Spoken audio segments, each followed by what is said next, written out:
కానివ్వండి, అంటే చరిత్రలో ఇలాంటి గోచారం జరిగినప్పుడు ఇలాంటి సంఘటనలు ఏపీ కూడా చవి చూసింది. మీరు ఇంకోటి అన్నారు అంటే వైస్రాయ్ తరహా సంఘటన జరగడానికి అవకాశం ఉంది ఎక్కువ సార్. అది ఎందుకు కారణం ఏంటి? ఎందుకంటే 3 రాజకీయ పార్టీలు కలిసి వచ్చిన తర్వాత ఒక బ్రహ్మాండమైన ఫోర్స్గా వాళ్ళు ఎమర్జ్ అయిన తర్వాత ఒక 160 వాళ్ళు కొట్టగలరు అనుకున్న తర్వాత ఇంకా అక్కడి నుంచి చీలిక ఎట్లా సంభవిస్తుంది, వైస్రాయ్ ఎట్లా? మీకు అదే చెప్తున్నాను కదా సార్, ఇప్పుడు ప్రజల యొక్క ఎంచుకున్న నాయకుల్ని గురువు శని యొక్క అంటే నక్షత్ర పరివర్తన మారుస్తుంది. అంటే చాలామంది అహం దెబ్బతినడం, లేకపోతే తప్పదు ఇంకా మారాలనుకునే సంఘటనలు జరగడం అనేది జరుగుతుంది. అంటే మనం ఓపెన్గా చెప్పలేకపోవచ్చు, కానీ కొందరు ఇండిపెండెంట్లా ఉనండి, కొందరు అంటే మేబీ జనాలు వాళ్ళకి ఇచ్చిన దీని ప్రకారం కొన్ని సర్వేస్ ప్రకారం జంప్ అయ్యే మూమెంట్స్ ఎక్కువ ఉంటాయండి.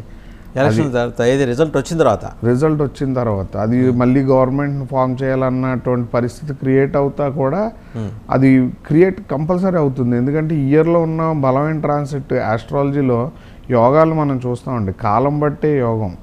ఇప్పుడు నేను బంగారం అమ్మాలంటే బంగారానికి కాలం ఉంటే నేను అమ్మి కొట్టించుకోండి అవ్వగలను తప్ప బంగారం విలువైంది కదా అని చెప్పి 360 అలా అమ్మలేము. రాజకీయాలకి ఇది ఒక డిస్ట్రాక్షన్ టైం సింపుల్గా చెప్పాలంటే.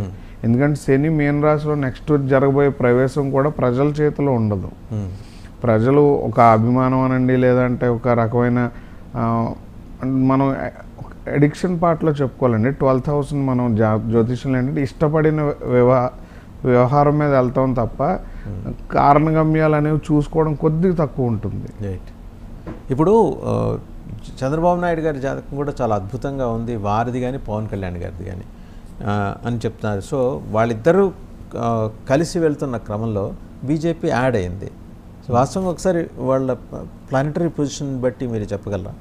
కంపల్సరీ ఒకటి ఉంది సార్. ఎందుకంటే చంద్రబాబు నాయుడు గారికి రాజయోగం ఉంది, కానీ ఆయన ఏజ్ ఫ్యాక్టర్ గమనించినట్టయితే ప్లానెటరీ మోషన్స్ వీక్ ఉంటాయి.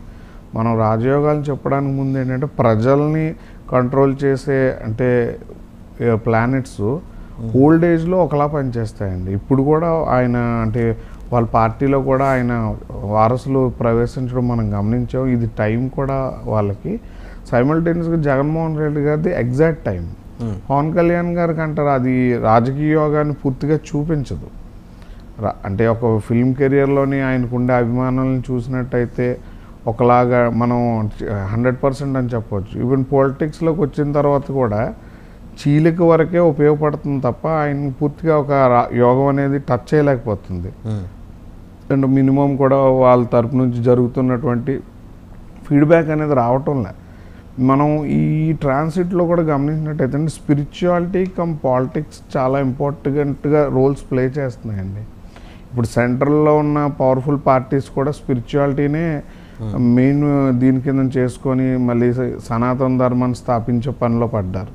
ఇప్పుడు అదే ఇంపాక్ట్ మన మీద కూడా ఉంటుందనడానికి అసలు 100% తిరగలేదు. పోతే ఇప్పుడు ఏదైతే ఫోర్స్ ఎక్స్ట్రా తెచ్చుకున్నారో 3 యోగాల్ని ఒక యోగం మీదకి సంధించడం లాంటిది.